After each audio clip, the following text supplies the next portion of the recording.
So good evening, everybody. And I'd like to welcome everybody to the March meeting of the Southampton Village Planning Commission.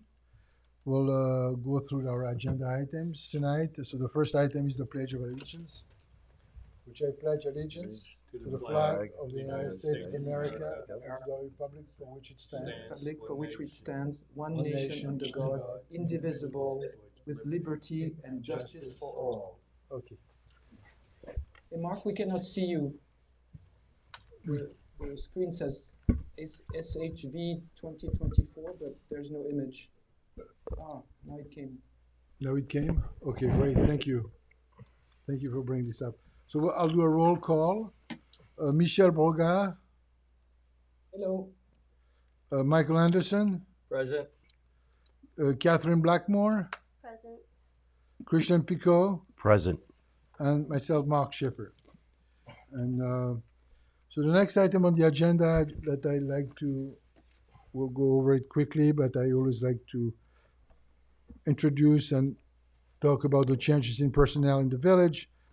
So we have now our a new building inspector, Chris Talbot, came back to the village as the chief building inspector as of January 1st. So I welcome back Chris, who had been here for many, many years before, and he went to Sag Harbor. We have a new member of the ARB, Nina Edwards. Another new member of the ARB, Kathy Buxton. And we have a new secretary at the building department, Francis Shurik. And we have the pleasure to announce that we have a new member to the Village Planning Commission, Jean Shrudlas, and she should be sworn in at the next Board of Trustees meeting, I think on the 14th. The one who left us were Tajia Anderson, who was the secretary of the building department that Francis replaced, and Tajia went to the town of Southampton, and our building inspector, who had been with the village for many, many years, actually swapped place and went to Sag Harbor Village. So it's all good, and it's all new appointments that are that we welcome. So the next items on the agendas are various reports, and I'd like to, on this one, I'd like to go out of sequence and maybe start with item 4.3. We have Jay Dissing here, who is the village representative on the Community Housing Fund for at the town. So Jay, I pass you the table.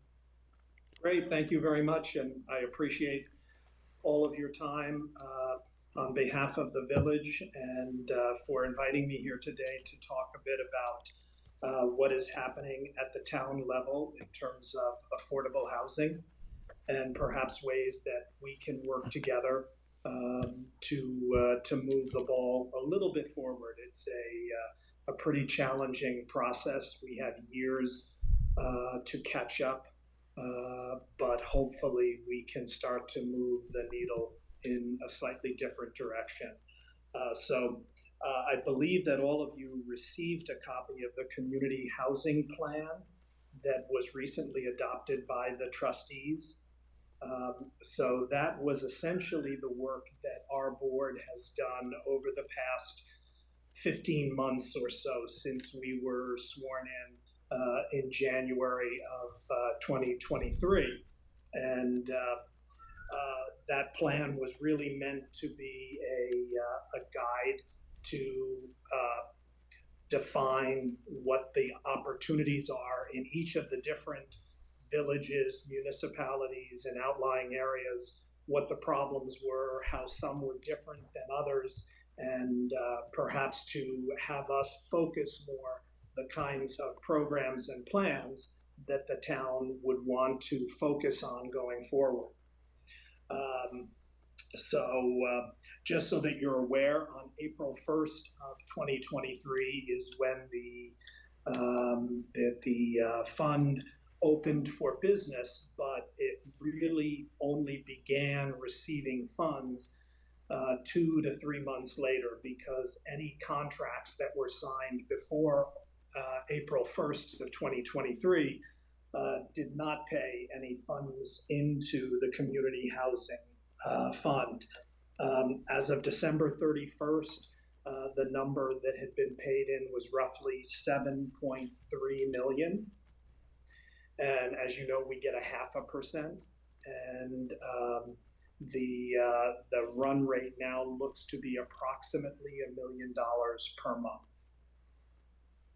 And how much of how much of it is coming to the south for the town of Southampton, or these are the numbers for the town of Southampton?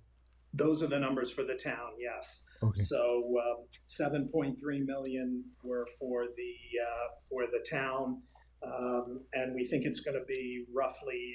It seems to be averaging about $1 million a month when you recognize that the first couple of months there were no contracts that were signed and settled within that 30 or 60-day window. So we feel pretty comfortable that this is a number that seems attainable, and that transactions continue to happen out here. So the question then is, how do we use this money in the most efficient manner? How do we determine what works, what doesn't work?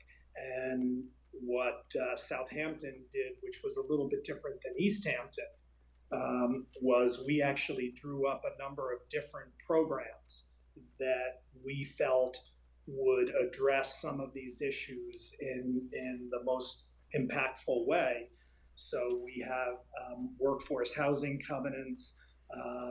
We have some outright land purchases that we have already contracted. I think many of you may be aware that a site just to the east of Southampton Village in Watermill has recently gone to contract for somewhere, we don't know what the numbers will be.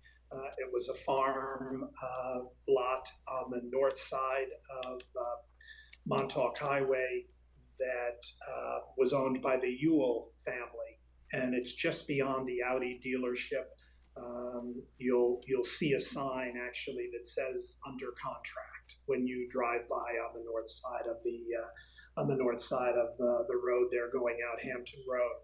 And so we're trying to be bold. We've also done an ADU program where we have accessory dwelling units where we've set aside roughly 1.25 million to help people who are willing and need funds to help them renovate or create an accessory dwelling unit.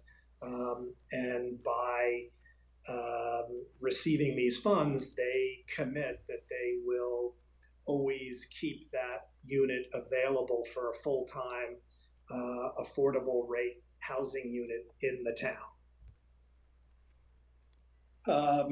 So I don't know if there's any questions at this point that you have. I thought before I go on further, and anything that... So how many members are there on the advisory board for the Community Housing Fund?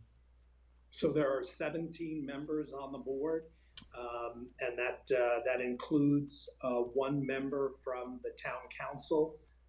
Currently, that is Tommy John Scavone. Mm-hmm. And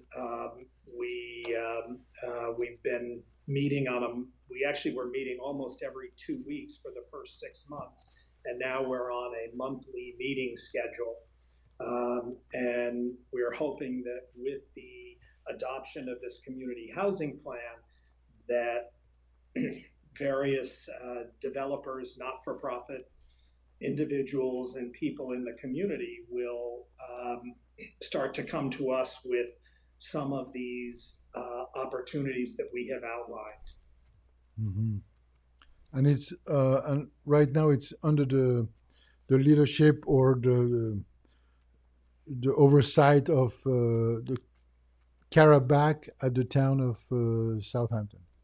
Yes, yes, and so we have loose connections also with the housing authority. So we want to try and work together with as many people, because I think that clearly affordable housing is a challenge out here. And I don't think it's going to be something that any one group will have a huge amount of success solving without getting buy-in from a much broader community. Mhm. Jay, just you outline a number of items, and I'm just scanning through the document you sent to us, which is, I guess, your master plan that you guys had come up with. And I had a question. So you addressed the accessory apartment program. I guess that's what you call the ATU program. But I also see in that same document, section 3B, motel conversion program. Can you describe that? So you didn't address that before. Well, we're hopeful that some of these hotel motel facilities that probably have been languishing for several decades. It is, I'm sure, a challenge for them to see if there isn't some way that we could partner with them and either purchase the property and get a not-for-profit developer to come in there and convert those to housing units, and trying to get the low hanging fruit that are on the trees as quickly as possible, because I think there's no doubt about it. The housing crisis is one that I think is really significant for everybody out here, and we're seeing it with our medical facilities, our schools, businesses. Everybody is having trouble attracting talent and, more importantly, holding talent. And so I think that we need, as quickly as possible, to start to put some of these plans into action. And so you will see there's a number of different options, and we are willing to consider any of those. But then also, East Hampton did a slightly different tact. They basically said, you guys bring us whatever projects you want to do, and then we'll opine or try and give you help on doing those projects. We sort of felt that we wanted, if we could, to sort of direct the market and tell people, okay, this is what we know, or we feel comfortable has worked here, has worked in other areas, and so we'd like to focus on these programs, and hopefully that will start to have an impact. I have a little question in terms of on this affordable housing initiative.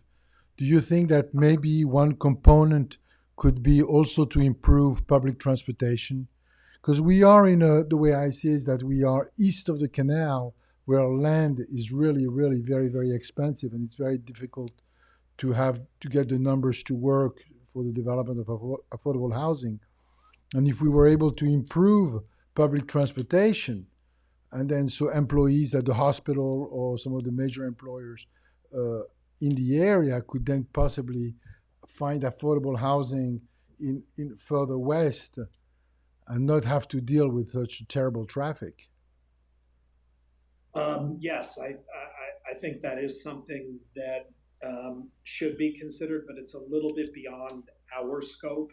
And so with both the county and the town undertaking these traffic studies, hopefully that will be something that they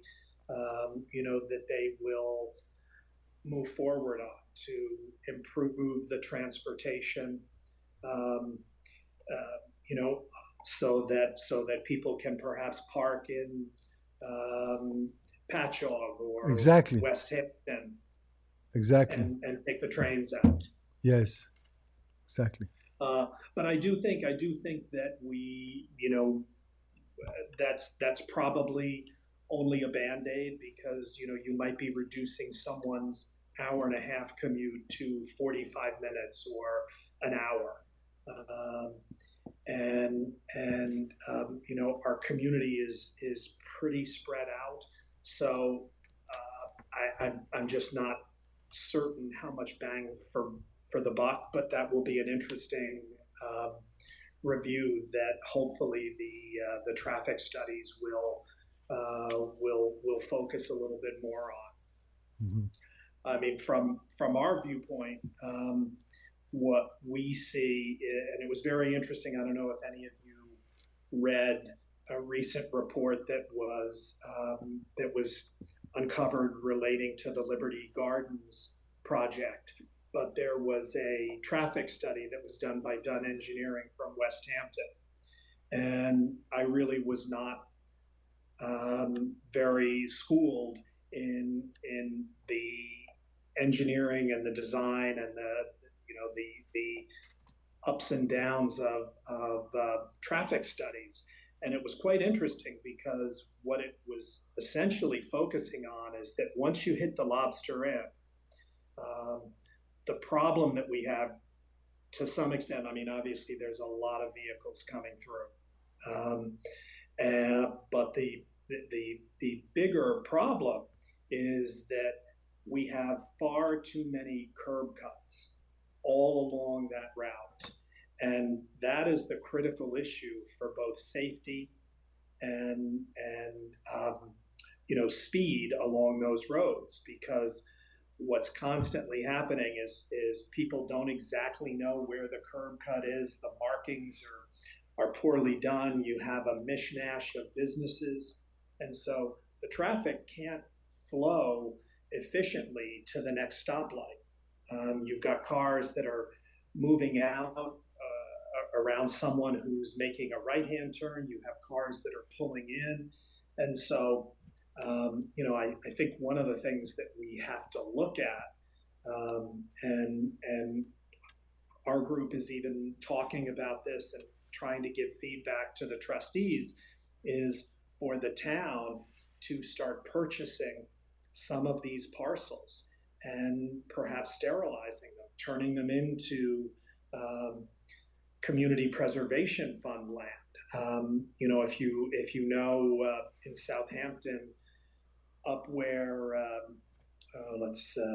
there's the PC Richards. Across the street from PC Richards, there's a number of small little houses in there that almost seem vacant, but there are dozens of cars that are parking there. I mean, sort of something's going on. And it would seem to me that one of the solutions that we might have is if we can start purchasing some of these properties and taking some of these curb cuts away, and perhaps finding means of combining properties and then using those properties either for open space or affordable housing, but have them connect through North Sea Road or Tuckahoe Lane, not have an entrance or an exit onto County Road 39.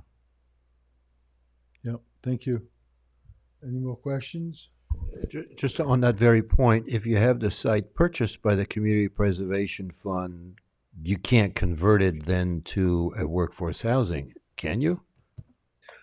Not easily, but this is one of the things that we're talking with the town council about, to see if there isn't a way that we could come up with perhaps a purgatory for a piece of land that we purchase. And if over time we can purchase other parcels and connect them, it seems to me we have a much better chance of solving this problem than almost any other, process that I've seen proposed so far. I mean, it will take years, but I don't see any solution that isn't going to take 10 years or 15 years to start improving the process out here. Right, but there's a interrelation between transportation and affordable housing. See, it's a big connection, and it is due to the fact that we have the canal. It's everything, like it's east of the canal or west of the canal, and there's that bottleneck that makes a big difference. Well, thank you so much, Jay, for this Sorry. presentation, and thank you so Mark, much for working on the. I just had one more Okay, question go for ahead. I'm Jay. sorry. So thank you for the presentation. What does the Southampton Village need to think about in this planning commission specifically to address some of the issues more generally at the town level?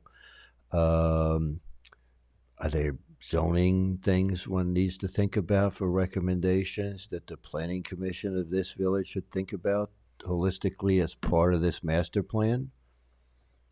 I think absolutely. I think we need, I mean, my view would be that we really should not be building any additional seasonal or second home, apartment complexes or condominiums because the density is massive.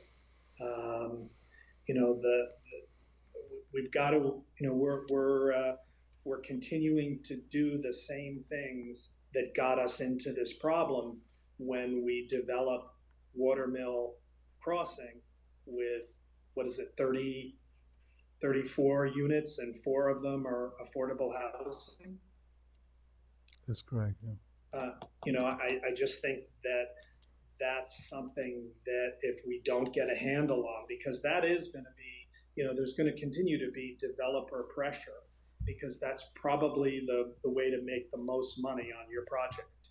But And it if you also, can, but also that there is a big demand though for this type of condominiums, with an aging population. A lot of people want to go into condominium style housing. yeah, I mean, I don't disagree that there is, that you can sell it. If we build it, they will sell it. Yes. But we have to recognize what we're doing to our community.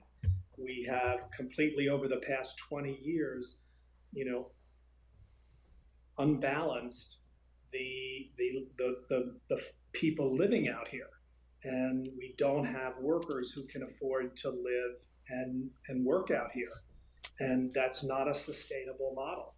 Yes, it might be saleable in the short run, but this is the challenge. We need to have the backbone to say, if you're going to do some sort of a housing program, 50% of it has to be affordable.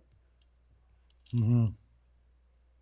So, Yes. are you suggesting then on these types of developments that one increases? I think it's if it's a commercial one, it's 20% for workforce housing. Are you suggesting that it's higher and therefore a deterrent? I'm not sure I understand the path you were thinking of taking there.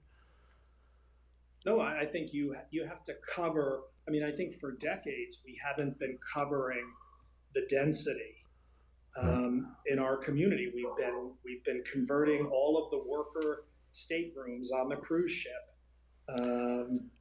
to luxury condominiums, and now you don't have any workers that are on the cruise ship anymore.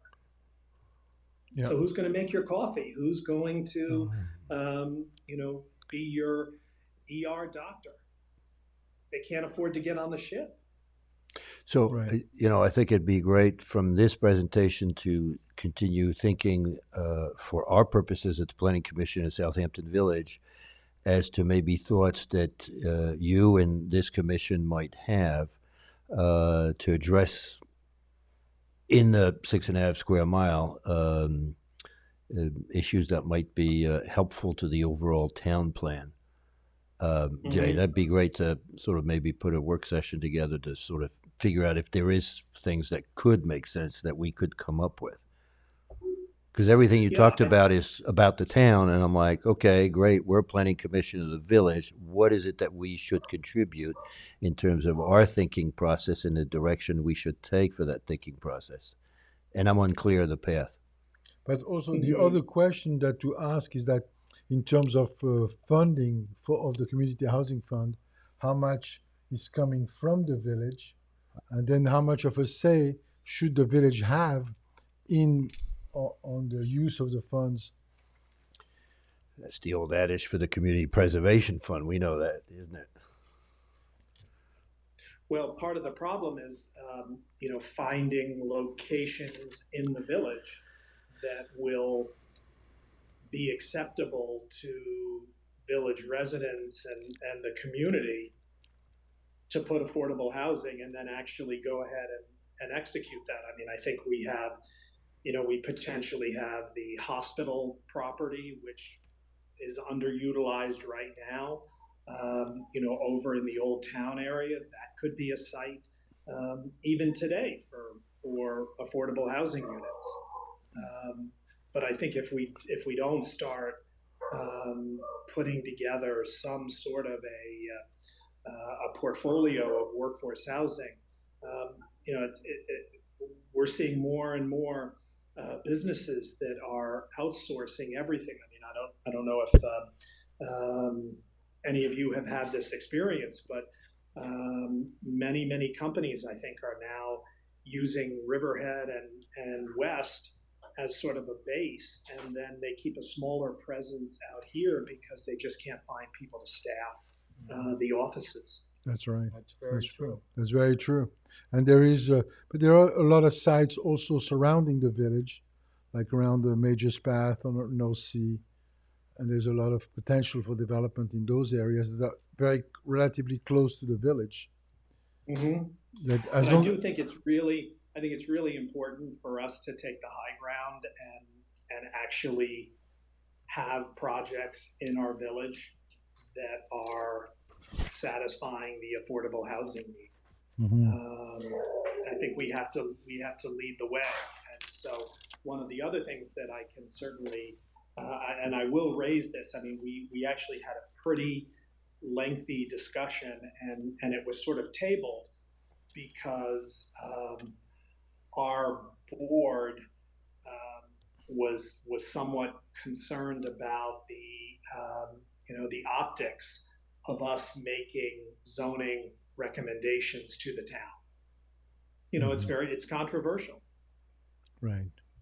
but I think if you have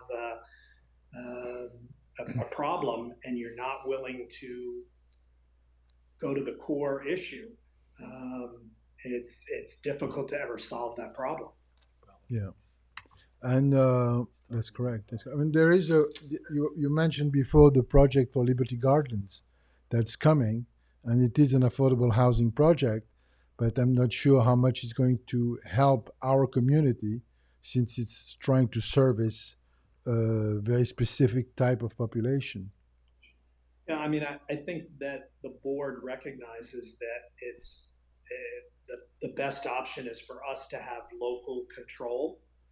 And unfortunately, that project really didn't start out serving a workforce housing need. The adjusted gross income is for most of those units 40 or 50% of the average. So you're talking about very low paid or low income individuals who may not even work Right. in the community. So it's there's sort of a lot of situations there. Then of course, obviously, it's using the highway as its entrance and exit. It's incredibly dense on the parcel in one of the worst intersections on the East End. So it kind of each one is a little unique. And I think that obviously this site over in Watermill has gotten community group approval. The board pushed it through in literally 2 meetings. So I think there's not, people are getting the message that we need to really quickly start to address this issue in meaningful ways. Yes. No, thank you very much for this work. And right, I think in the case of the Liberty Gardens, it's a question that there is a certain way to compute grants and subsidies that are available from the government.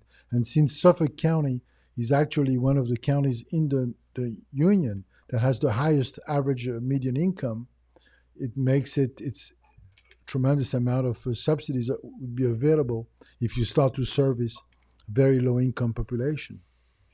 And Yeah, I this mean, is it's great for the developer, but I think exactly we've kind of learned the hard way that these developers, they don't live here, they don't sit in this traffic, their families don't get pushed out of where they were born and raised, and exactly. so I think we need to stand up and take control and say we're willing to put our money where our mouth is and find ways to have this happen, and that's why I'm hoping that the town board can come up with some pretty, we've got a huge amount of money, and many of these community housing projects can use community preservation funds for the water cleanup, so they can have their septic system paid for by CPF instead of CHF.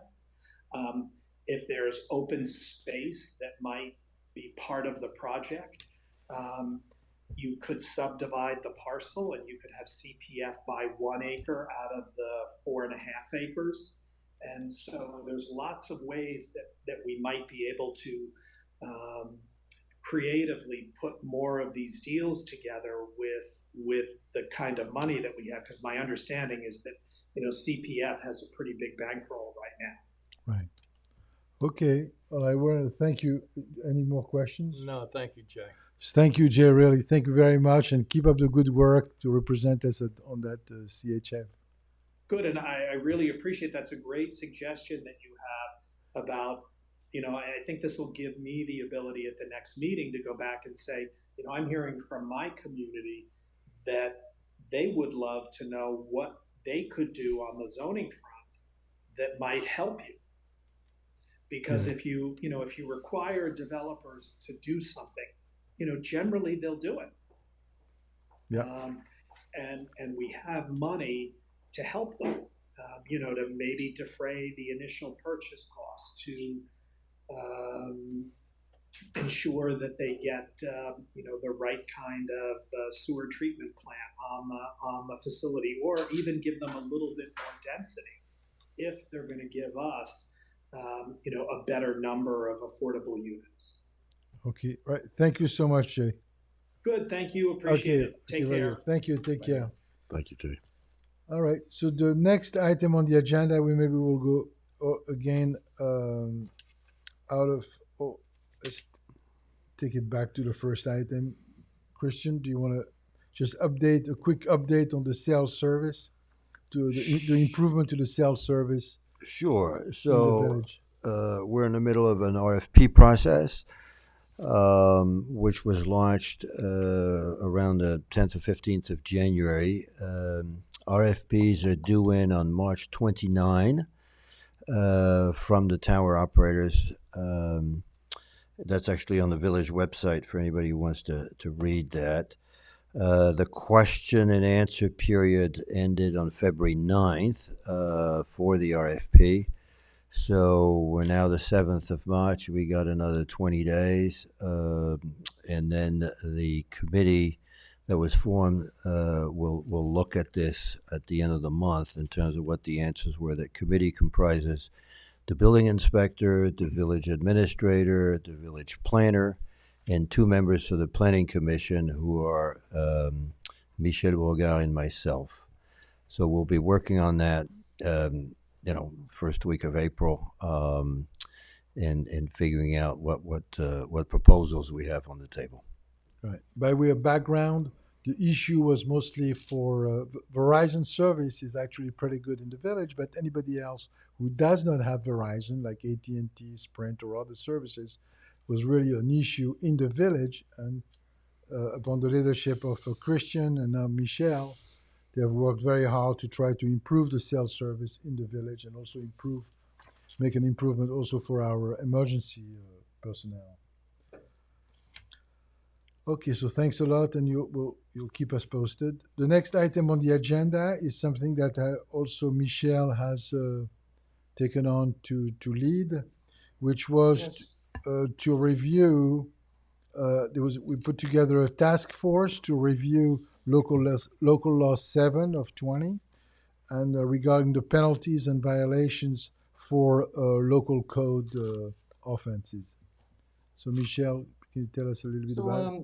thank you, Mark. So the Fines and Offenses Task Force has worked diligently since November 2023 when it was formed. And we have met as a group 3 times already in person. And recently we included Eileen Powers to one of our meeting, the village attorney. And we have also invited a representative of the ZBA, and we have also spent a full morning attending the court proceedings to understand better how these fine and offenses are adjudicated by the new judge. There are 2 separate parts to fine and offenses. One is the driving, vehicles, parking, leaf blowers, and that part doesn't seem to need attention, except maybe we could consider increasing the fines for illegal parking. And you should note that that category of offenses, the driving, vehicles, parking, leaf blowers, etc., represents almost 100% of the fines collected by the village. The second part of our analysis is focused on building code violations. And there, we have found that there are 2 distinct parts. One is enforcement of the existing village code, possibly creating a Southampton Village Building Department policies and procedures manual to facilitate, standardize, and systematize, especially in terms of issuing formal notices of violations, and also alerting for pre-existing and not cured violations, which then delay the ZBA approval process. So that's part one, enforcement. And part two is possibly establishing a tiering of the fines, clarifying the severity of offenses into class A, B, C, D, with corresponding predetermined min and max ranges of fines. This would imply a rewrite of many categories of offenses in our Southampton Village Code, which is quite an undertaking. The task force is still in discussion. We're not ready to make recommendations to the mayor and the trustees, and we will inform the planning commission when we make further progress. Okay, well, thank you so much for the update, Michel. And I think that the group seems to be doing a tremendous work, and I think it's something that definitely needs to be done. It's way overdue that fines and violations for local code sections should be properly enforced. Okay, very good. Thank you. The next item that we have here on the agenda, I'm going to maybe come out of sequence, is about the possible greening of the village. I'm going to item number 4.6, which is the proposed initiative to possibly make the village more environmentally friendly. And here we have our newly appointed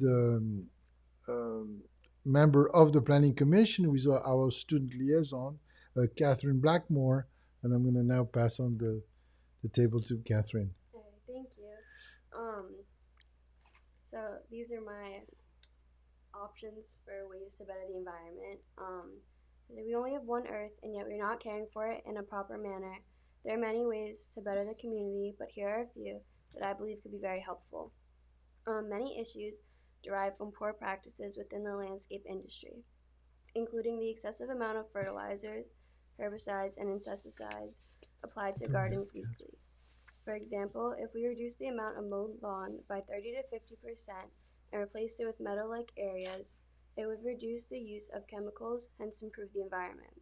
In addition, mowed lawns require a lot more water than meadows, so having more meadows would protect our aquifer and drinking water.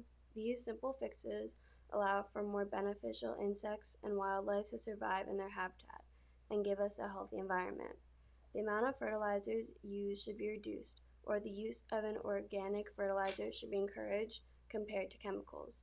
Particularly in the case of waterfront properties, chemical fertilizers should have more regulations to protect our waterways. Soil testing should be mandatory to assist with proper application of fertilizer and make sure an excessive amount is not used. In autumn, when leaves drop, it is better for the environment to leave them and let them insulate and protect the roots throughout the winter. Leaves also provide organic matter for the soil composition and create a better growing soil for plants. One issue that the Town of Southampton Climate Action Plan covers extensively is the need to cut down carbon emissions. This is important to create a sustainable environment.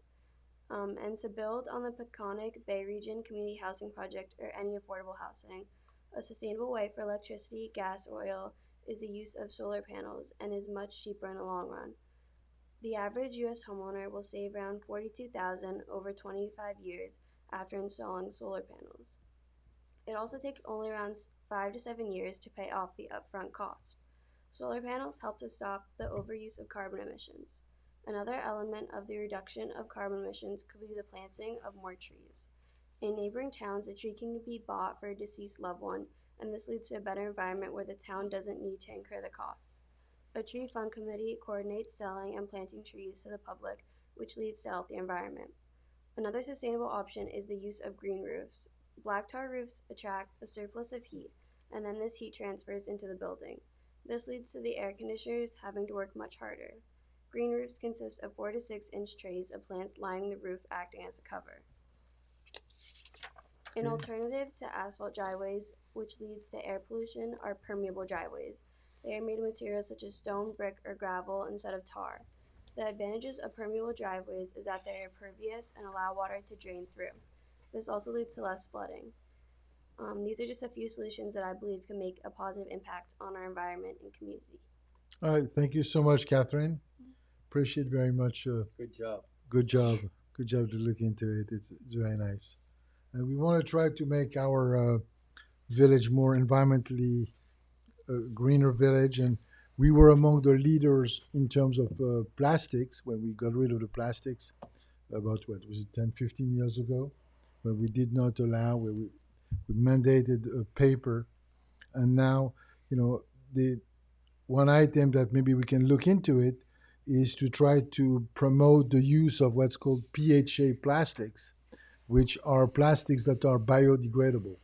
That if you go to a store like Cinderella or to any other store, and the plastic fork that you're going to use for that single use will be in the landfill for close to 500 years.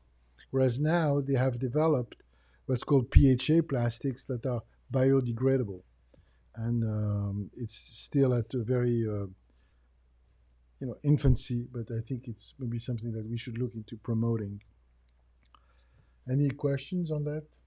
So I have a couple of observations, Catherine. Thank you very much for this. So I noted in your comments chemical fertilizer regulations, solar panels, green roofs, and permeable driveways were the 4 sort of verticals you were emphasizing. So thank you for that. One thing I want to point out is that the village has engaged with Johnson Control a green program in the municipality.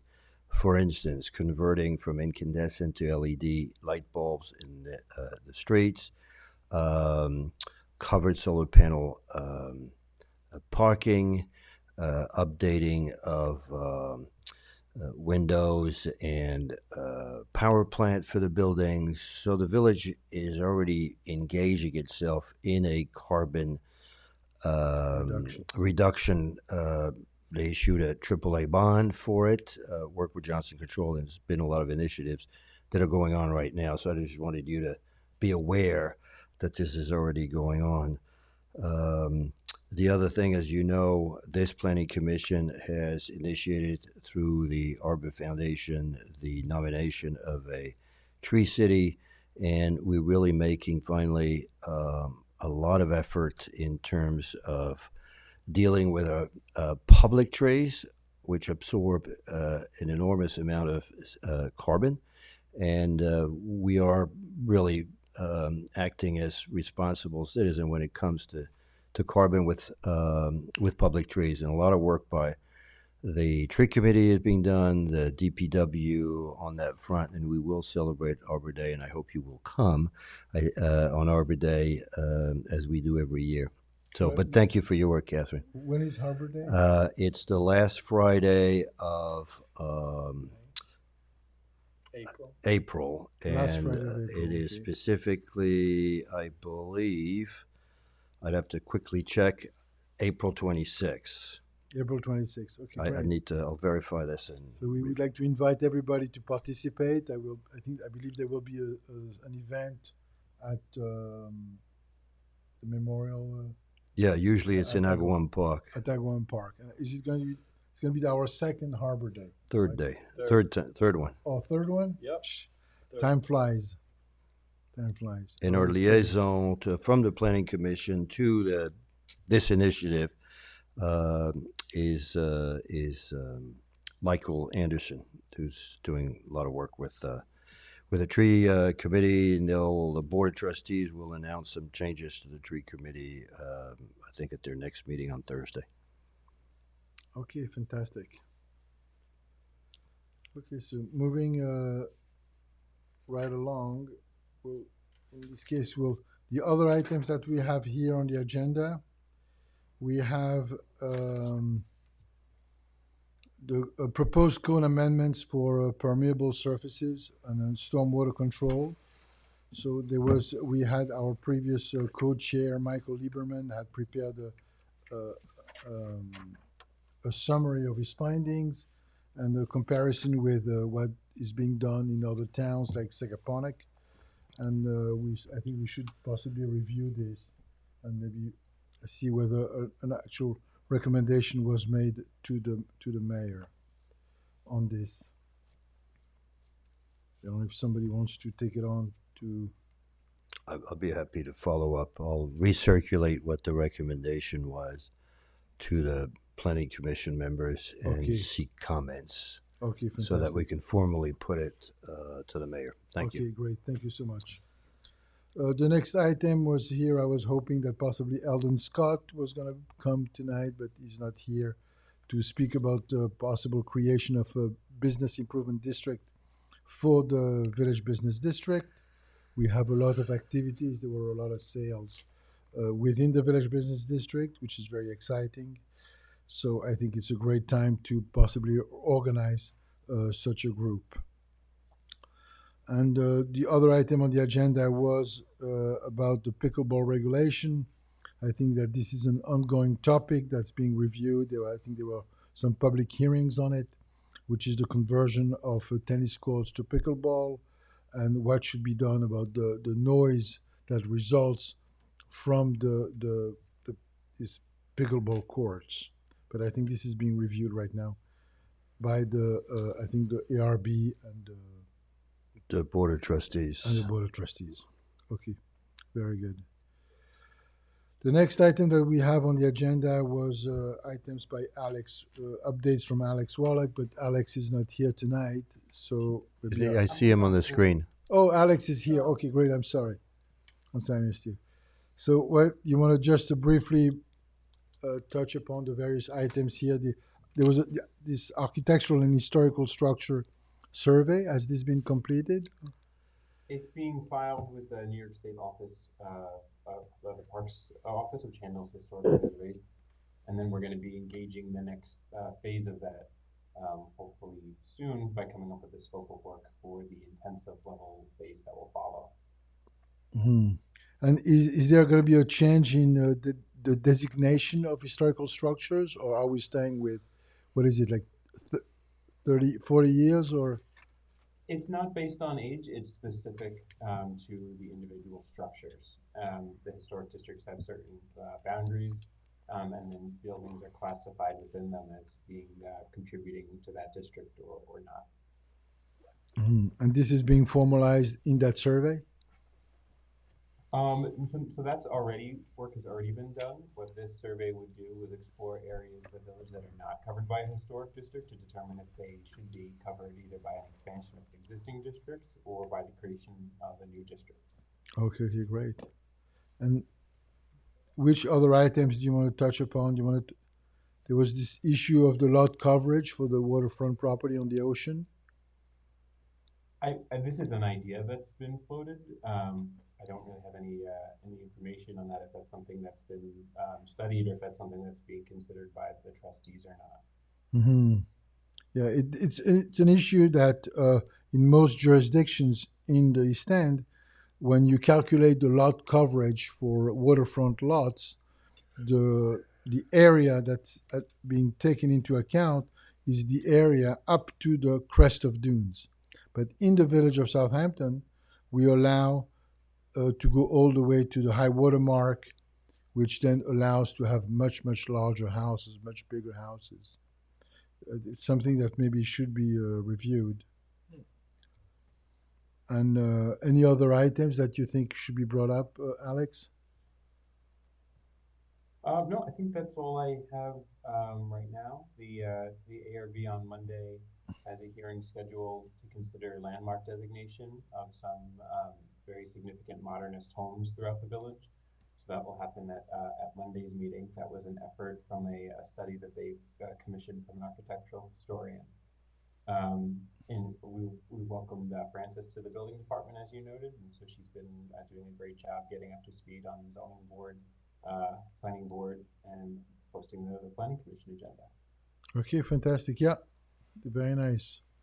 All right, thanks a lot, Alex, for those updates. Appreciate the good work. Thanks, Alex. Any, Sure.